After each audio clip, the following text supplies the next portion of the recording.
Victor Pérez est le meilleur joueur tricolore depuis maintenant quelques années. Et je vous propose d'analyser son swing qui, vous allez le voir, correspond complètement à son profil, c'est-à-dire à sa morphologie et à ce qu'il cherche à faire.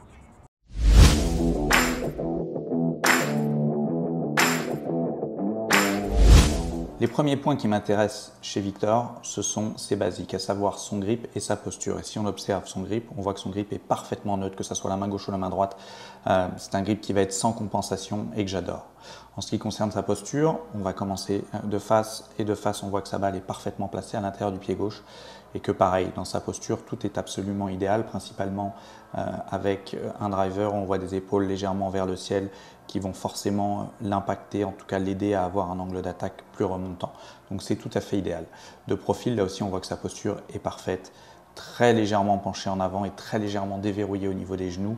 On voit que Victor est un joueur assez grand. Hein. Son club paraît tout petit, son driver, mais sa posture est tout à fait idéale et là aussi sans compensation.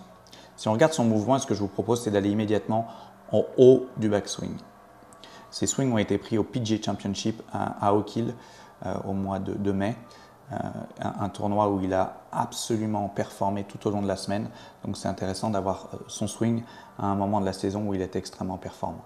Qu'est-ce que l'on constate? Il a un backswing plutôt court. Son club ne va pas jusqu'à la parallèle, mais en tout cas, comme c'est un joueur très grand, il a des mains qui sont très hautes, il n'a pas besoin d'aller plus loin car il a déjà emmagasiné énormément d'énergie. Et c'est un joueur qui pourrait taper beaucoup plus fort que ce qu'il ne fait aujourd'hui, mais il a cherché à avoir cet équilibre entre être puissant, et il l'est, et gagner en contrôle, en tout cas avoir le contrôle de la trajectoire, ce qui est bien évidemment le plus important pour ces joueurs professionnels. Qu'est-ce que l'on constate en haut du backswing?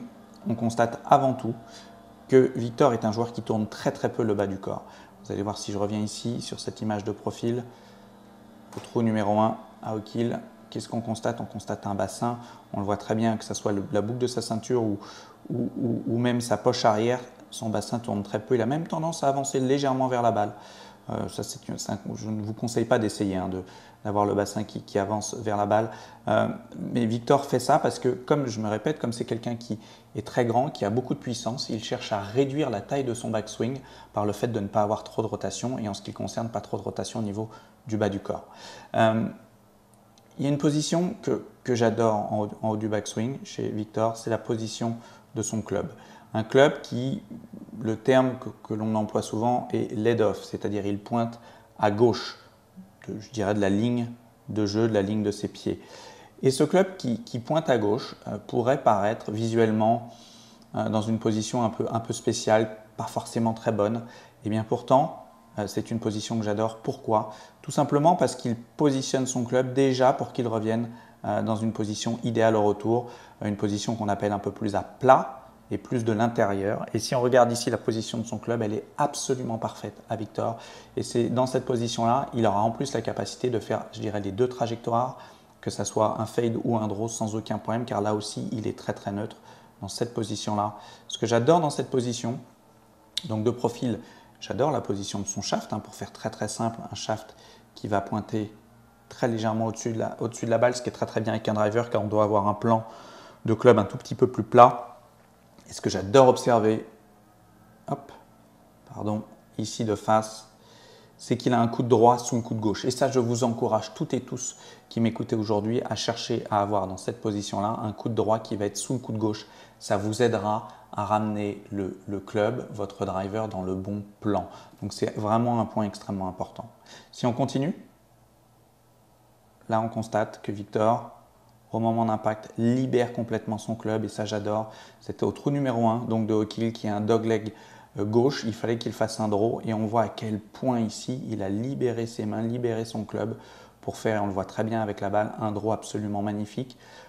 Autre petit conseil pour vous qui me regardez, n'hésitez pas à libérer vos pieds, on voit que son pied gauche peut bouger, je n'aime absolument pas voir des joueurs qui ont un bas du corps trop stable, trop statique, qui les empêche d'avoir un mouvement naturel. Et là, on voit que Victor libère ses mains, libère son corps pour faire un draw absolument magnifique. Exactement pareil ici de face. On constate que sa main droite va passer au-dessus de sa main gauche, que son bas du corps va être actif. Il va laisser faire son bas du corps, laisser faire ses jambes, ses pieds, pour arriver à ce finish complet vers la cible qui lui permet d'être puissant et relâché.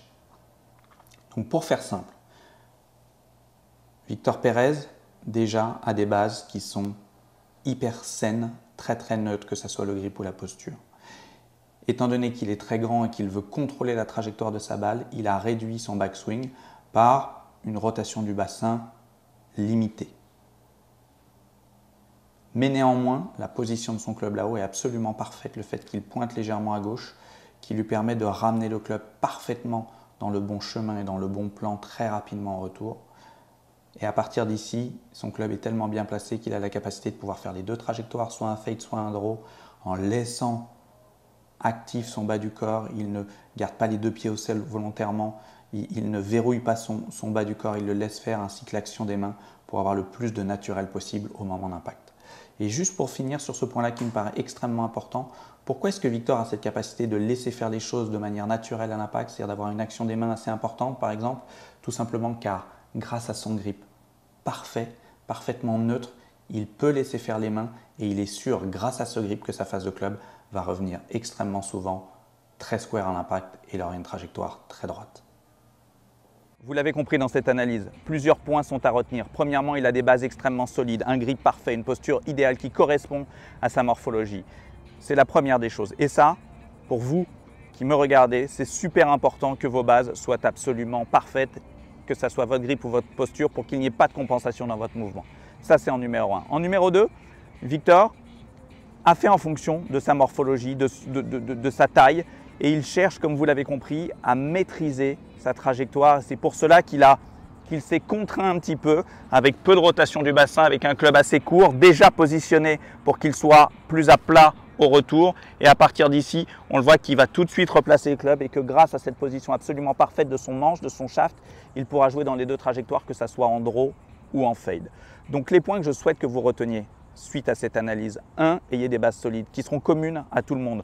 Le grip, la posture qui peut varier en fonction de bien évidemment votre taille, la longueur de vos segments, c'est le premier point. Mais le deuxième point, faites en fonction de votre mobilité et de la taille de votre swing. Si vous manquez de mobilité, n'hésitez pas à sentir que vous allez pouvoir tourner le bassin pour gagner en amplitude. Si comme Victor, vous avez beaucoup de mobilité ou en tout cas vous souhaitez réduire votre swing, vous pouvez limiter ces rotations.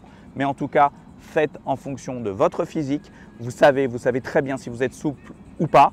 Donc faites en fonction de votre physique, adaptez votre swing à votre physique et surtout, je vous en supplie, ayez des bases solides.